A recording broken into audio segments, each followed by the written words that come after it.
Buong tag-init kang nagpapagal sa iyong hardin. Inilalaan ang lahat ng sipag at pagmamahal. Pero bakit nabibiyak ang mga kamatis? Mapait ang pipino at ang iyong ani ay malayo sa inaasahan.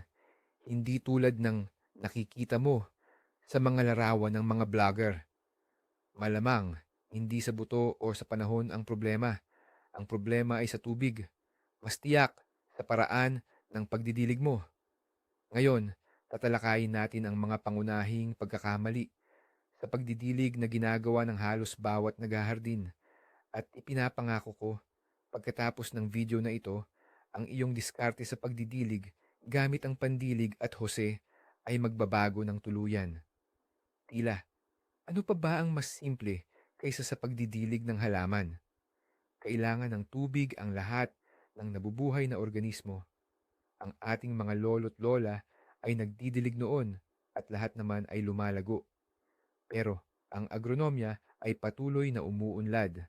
Ang dating pamamaraan na itinuturing na tama, ngayon ay maaaring direktang humantong sa pagkasira ng iyong ani. Kaya, tingnan natin ang pagdidilig hindi lamang bilang isang simpleng gawain, kundi bilang isang sining at siyensya na kayang matutunan ng kahit sino.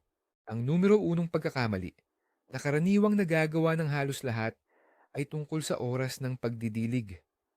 Aminin na natin, marami sa atin ang dumadalaw sa kanilang hardin o mga pananim tuwing weekend at nagdidilig lang kapag may oras. Madalas, nangyayari ito sa mismong kainitan ng araw. Parang lohikal, di ba? Mainit ang araw, tuyot ang lupa, at naghihirap ang mga halaman sa tindi ng init. Kaya kailangan silang tulungan agad, diligan. Ngunit sa katotohanan, isa ito sa pinakamasamang bagay na pwede mong gawin sa iyong mga pananim.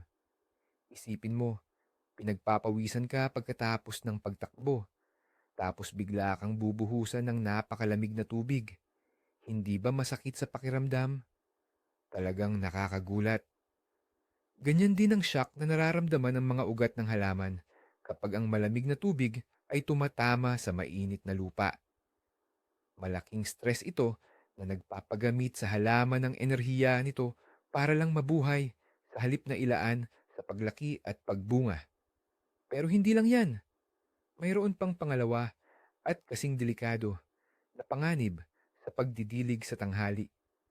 Naalala mo ba noong bata pa tayo na ginagamit natin ang magnifying glass para sunugin ang papel o kahoy sa ilalim ng araw?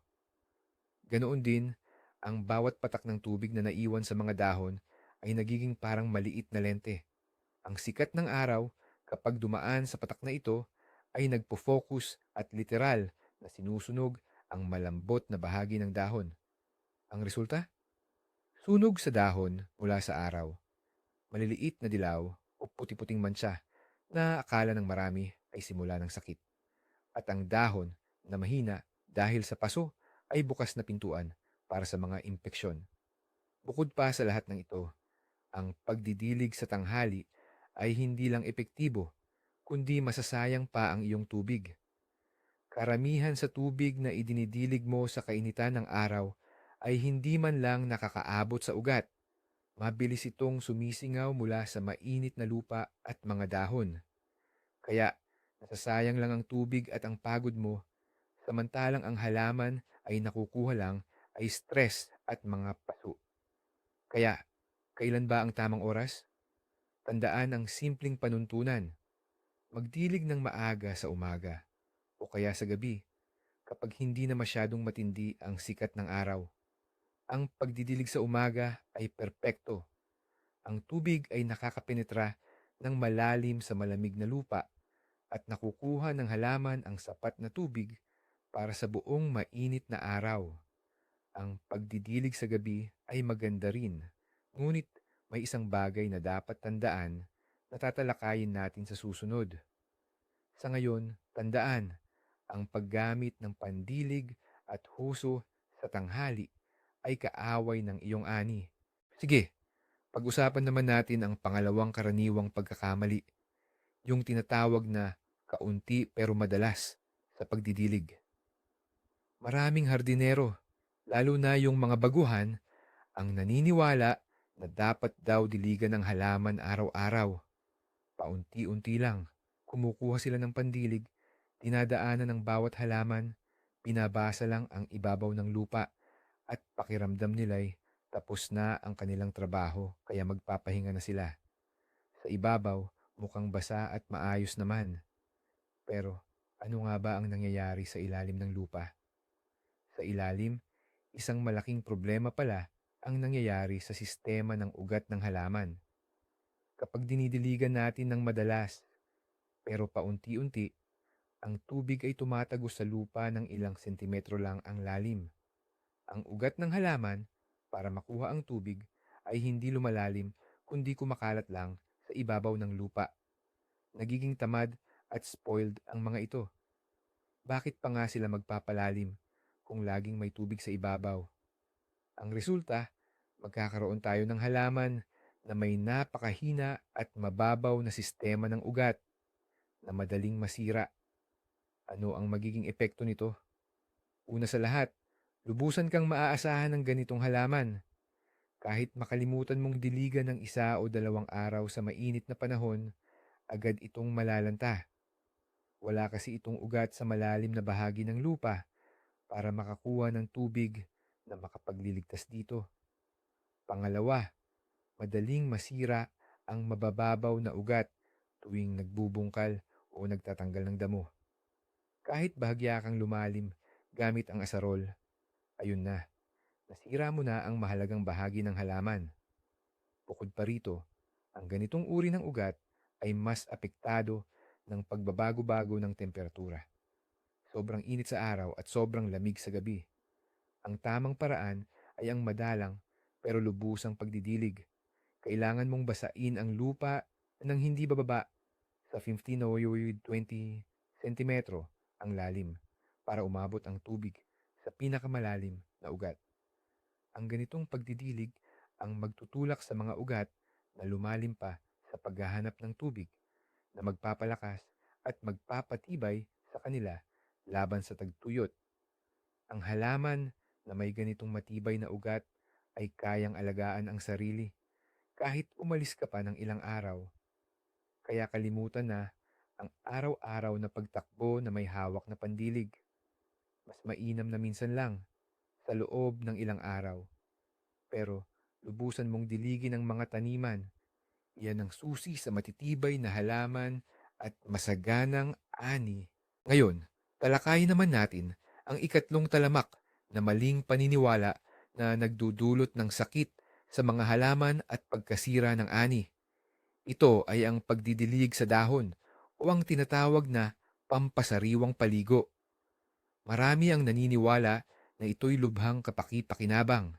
Inalis ang alikabok, nakakahinga ang halaman at mukha itong sariwa at malusog pagkatapos ng ganoong gawain. Ngunit sa totoo lang, sa pagdidilig sa dahon, madalas ay sarili mong kamay ang lumilikha ng perpektong kondisyon para sa pinakamatinding kaaway ng hardinero. At ito ang Phytophthora. Isipin mo, diniligan mo ang iyong kamatis o pipino sa gabi, direkta sa mga dahon. Wala ng araw, humupa na ang init. Ang patak ng tubig ay nananatili sa mga dahon, sa mga sulok at pagitan nito, at hindi natutuyo sa buong magdamag. Ano ang resulta? Init at patuloy na halumigmig. Ito ay literal na 5 bituing hotel para sa mga spore ng fungal diseases. Ang Phytophthora, powdery mildew, downy mildew, at iba pang sakit ay labis na nagmamahal sa ganitong uri ng kondisyon. Ang kanilang mga spore na laging naroon sa hangin at lupa ay dumadapo sa basang dahon at nagsisimulang aktibong sumibol. Humiga ka para matulog, iniisip na gumawa ka ng isang mabuting bagay, ngunit sa iyong mga halaman ay nagsisimula na ang isang tunay na epidemya. Sa umaga ay baka wala kang mapansin, ngunit nagsimula na ang proseso. Pagkalipas ng ilang araw, lilitaw ang mga unang batik at ang pagpigil sa sakit ay nagiging napakahirap at minsan ay imposible, lalo na itong mapanganib sa kamatis, patatas at pipino ang mga pinakamadaling kapitan ng sakit na halaman. Tandaan, umiinom ang halaman sa pamamagitan ng ugat, hindi sa dahon. Kaya ang lahat ng tubig ay dapat mapunta sa mismong ugat.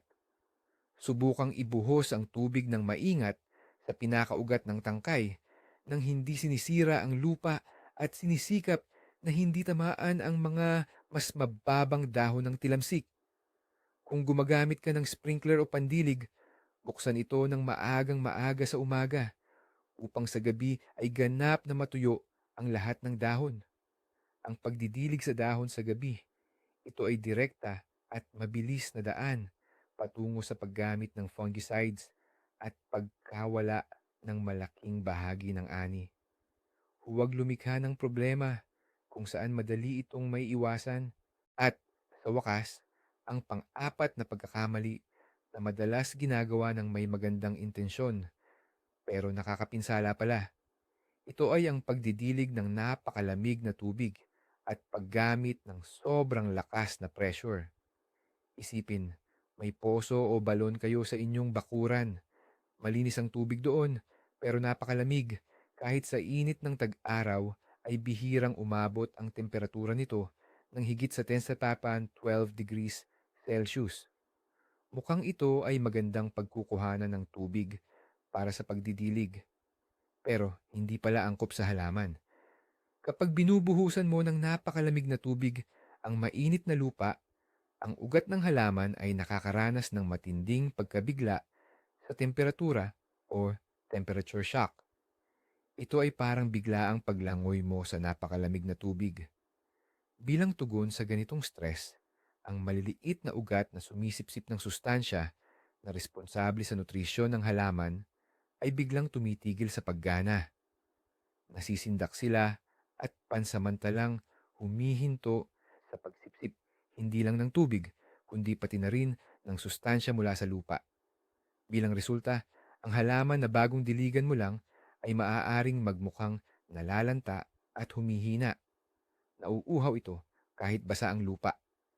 Ang regular na pagdidilig ng napakalamig na tubig ay nagpapahina ng resistensya ng halaman, nagpapabagal ng paglaki nito, at sa mga pipino halimbawa, maaaring maging sanhi ng malawakang paglagas ng mga bagong usbong na bunga at pagiging mapait ng bunga. Ang mga kamatis naman ay maaaring maglaglag ng bulaklak dahil sa ganitong stress.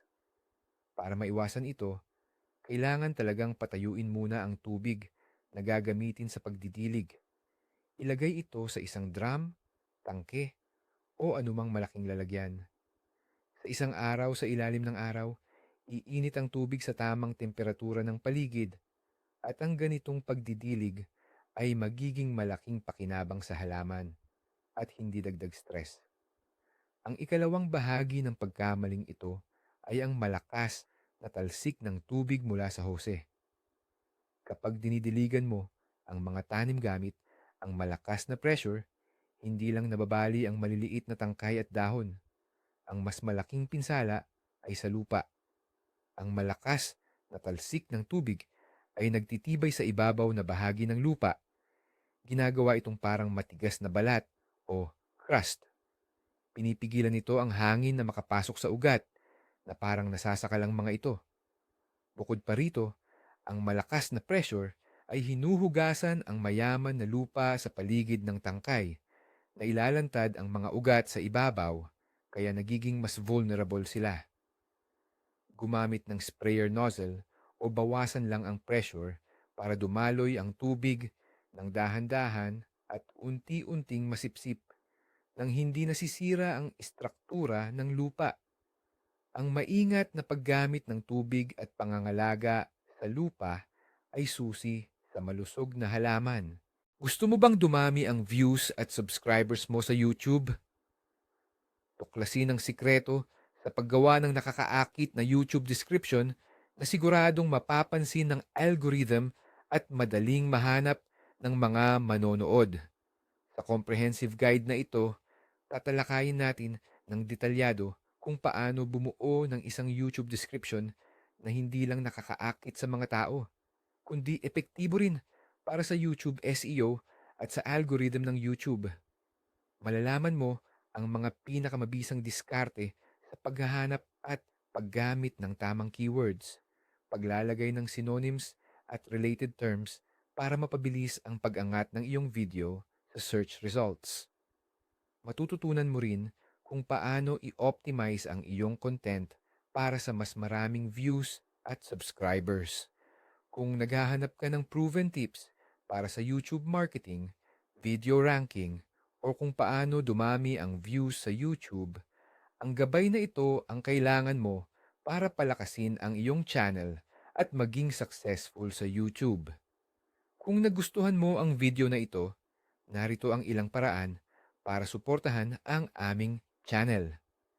Mag-subscribe sa aming channel para sa mas marami pang kapaki-pakinabang na tips. I-like ang video na ito kung nakatulong sa iyo. Mag-iwan ng komento sa ibaba at ibahagi ang iyong mga saloobin o tanong.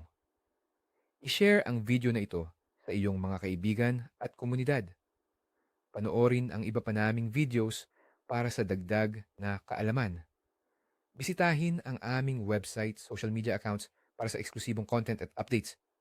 YouTube tips, YouTube SEO, YouTube description, video marketing, content creation, YouTube growth, paano makakuha eng views, YouTube algorithm, keyword research, online success, creator tips, Filipino YouTuber, social media marketing, digital marketing, video ranking,